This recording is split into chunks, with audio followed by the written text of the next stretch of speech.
Ibihe byiza kuri mwe mwese mudukurikira mugiye muherereye ahagiye hatandukanye nanone kandi tubahaye ikaze mu makuru yacu yo kuri uyu wa gatandatu w'itariki 31 z'ukwezi kwa mbere. Reka tubahe ikaze muri aya makuru tubifuriza gukomeza kugira weekend nziza ndetse n'ibihe byiza.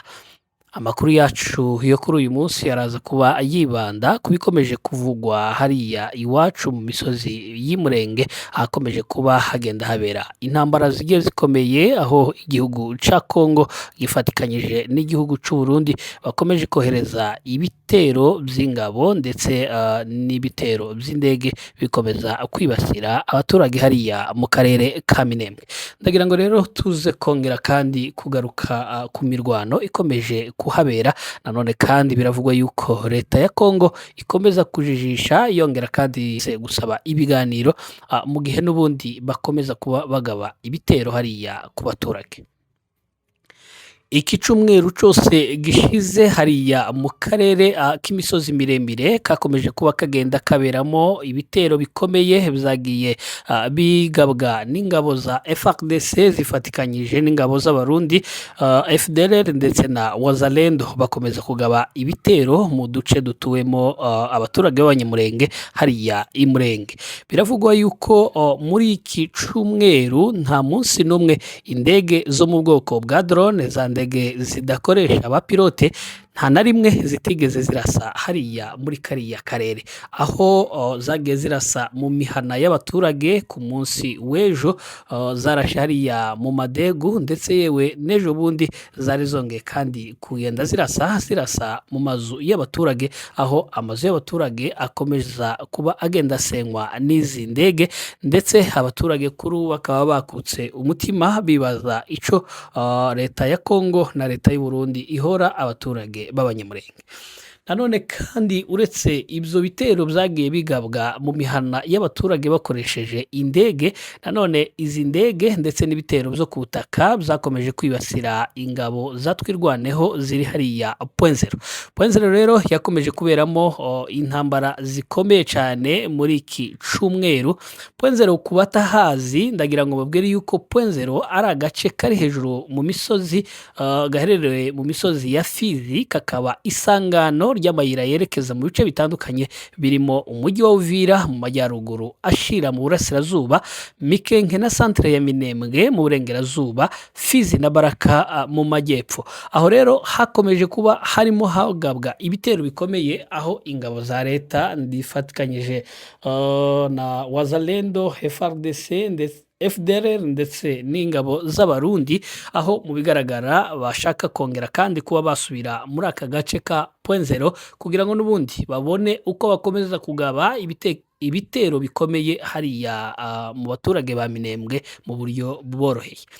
Biravugwa rero yuko nyuma yaho ingabo zatwirwaneho zari zamaze gusubiza aba basirikare inyuma zirabamanura ziberekeza mu gace ko kuri Mugera, babonye neza yuko bishobora kurangira ingabo zatwirwaneho zibashije kwigarurira kariya gace ka Mugera. Biba ngombwa yuko bakatinga banyura mu bindi bice baza kuzunguruka bongera kugaba igitero hariya Point Zero. Nyuma yuko ibitero byo ku butaka bikomeje kuba bibananira, bakomeza kugenda babitsindwamo cyane, kuri ubu ngubu biravugwa yuko ingabo za Kongo zifatikanyije n'ingabo z'u Burundi bakomeza gucura umugambi mubisha wo kurimbura abanyamurenge bakoresheje ibitero by'indege. Bikaba bivugwa yuko iki cumweru cose hagiye habwabwa ibitero by'indege zo mu bwoko bwa drone, aho buri munsi wasangaga hakoreshwa indege zigera muri 6. Iki cumweru kikaba kirangiye ingabo zatwirwaneho zibashije guhanura indege zigera muri 3, ariko nanone kandi umwanzi akaba ataracika intege, ahubwo akaba gikomeje gukoresha ibyo bitero by'indege. Wakwibaza ico leta y'u Burundi ihora abanyamurenge, aho usanga i Burundi ariho hacurirwa iyi migambi yose n'imipango yo kuja gutera abanyamurenge bakoresheje izi ndege zo mu bwoko bwa drone. ni ibintu bibabaje, ni ibintu bidasanzwe, ni ibintu isi ikwiye guhaguruka ikamagana, kuko abaturage hariya barapfa bazira uko basa, barapfa bazira akarengane. Tukaba twibaza ico leta y'u Burundi kugeza ubu ihora abanyamurenge kugira ngo habe hava indege zingana kuriya zikomeza zigenda zigana muri kariya karere zija gutera abaturage. Kugeza kuri uyu munsi n'ubundi indege ziracakomeje kuzunguruka mu kirere ca Minembwe ndetse na Pwenzero, aho nanone kandi ku bari ku rugamba rwo hasi biravugwa yuko kuri ubu nyine muri kariya gace imirwano irimo ibera tuwetuwe, aho kandi n'inyuma ya Pwenzero birumvikana yuko ingabo za twirwaneho zakomeje kwigizayo umwanzi zimugeza kure. Nanone reka twongere tubabwire yuko mu gihe n'ubundi izi ndege zikomeje kuzerera hariya mu kirere ca Minembwe, tubabwire yuko ku munsi w'ejo ubwo indege yarasaga hariya mu Madegu hakomeretsemo abantu, ubwo yarasaga ku nzu y'umuturage witwa Mwafurika. Biravuga yuko hari abantu bakomeretse, kuri ubu bakaba barimo bavurirwa hariya ku bitaro vya hopitali ya Minembwe.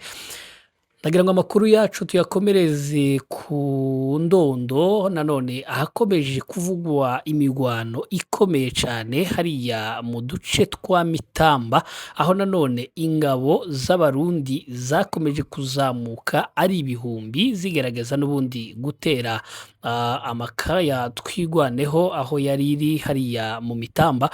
Biravugwa rero yuko twigwaneho yagerageje kubasubiza inyuma, igerageza kwihagararaho irabamanura kugeza kuri uyu munsi turimo dukoreraho amakuru kuri iyi tariki ya 31. Bikaba bivugwa yuko ubu nyine imirwano irimo kubera ahitwa Gishembwe.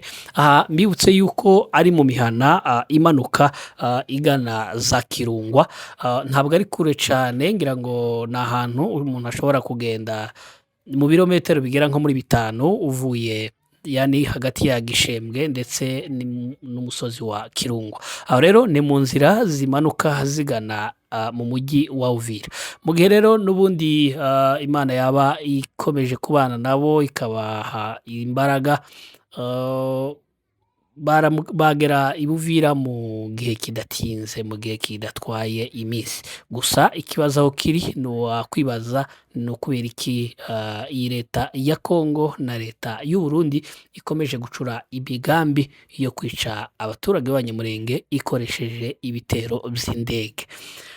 Reka twongere kandi tubwire abashoboye, abafite ijwi rigera kure, mudutabarize umuntu yakwibaza ibi bitero vy'izi ndege bikomeza kwibasira abaturage hariya muri kariya karere. Nyaboneka abafite ijwi rigera kure nimubashe kubigeza ku miryango mpuzamahanga ibasha kugira uko yarengera abaturage bari hariya barimo barengana, barimo bapfa bazira ubusa, barimo bapfa bazira uko basa, kugira ngo leta ifata umwanzuro wo kurasa mu mihana y'abaturage ikoresheje indege. Murumva yuko nta kindi kiba gisigaye ni ukurimbura baba bifuza. Rero iyi jenoside irimo ikorwa na leta ya Kongo ndetse na leta y'u Burundi, ni duhaguruke tuyamagane, duhaguruke ababishoboye bandikire imiryango mpuzamahanga ibasha kurengera ikiremwa muntu kugira ngo turebe ko twarokora abacu bari muri kariya kaga. Nanone kandi ingabo ziri hariya, reka nanone namwe tubifurize gukomeza gutahana intsinzi kugira ngo mubashe kurinda abaturage bari aho ngaho barimo bapfa bazira ubusa, barimo bapfa bazira akarengane. Imana yacu irahari ndetse natwirwaneho, Imana itije amaboko yo kugira ngo n'ubundi bakomeze kurengera abavyeyi basigaye muri kariya karere k'Imurenge, aho umwanzi akomeza kubacurira imigambi mibisha yo kubarimbura. Ibi vyose kandi bikaba leta y'u Burundi ibishakamo inyungu y'amabuye y'agaciro, aho bafite ibirombe bikomeye cane hariya kuri Mugera ndetse no mu misozi y'Imisisi. Ibirombe rero bakura hariya nivyo bituma n'ubundi bakomeza gushora imbaraga mu gucura imigambi mibisha ku banyamurenge. Ngira ngo abadukurikira, abakunze gukurikiranira amakuru hafi, murabizi ko kugeza ubu nyine igihugu c'u Burundi carazamutse cane mu bihugu bishora amabuye y'agaciro kw'isoko ryo hanze. Murumva rero wakwibaza ngo Uburundi amabuye kuri ubu nyine avumbutse hehe mu gihugu c'u Burundi? Nta handi barimo bayakura, barimo barakura mu maraso y'abanyamurenge barimo bamena kuri iriya misozi y'Imurenge. Rero tugerageze guhaguruka tuzamagane tubivuye imuzi, kugira ngo n'ubundi turebe ko byibuze amahanga hari ico yakora mu kurokora abaturage b'abanyamurenge bari hariya kuri iriya misozi bakomeza gupfa bazira akarengane. Murakoze rero, reka tubifurize ibihe byiza mwese mukurikira Birasa TV1, Birasa TV. Hanyuma wowe utarakora subscribe, kora subscribe kugira ngo n'ubundi ujye ubasha kudukurikirana umunsi ku wundi. Kuri mikoro mwari kumwe na Etienne Mutabazi. Murakoze cyane.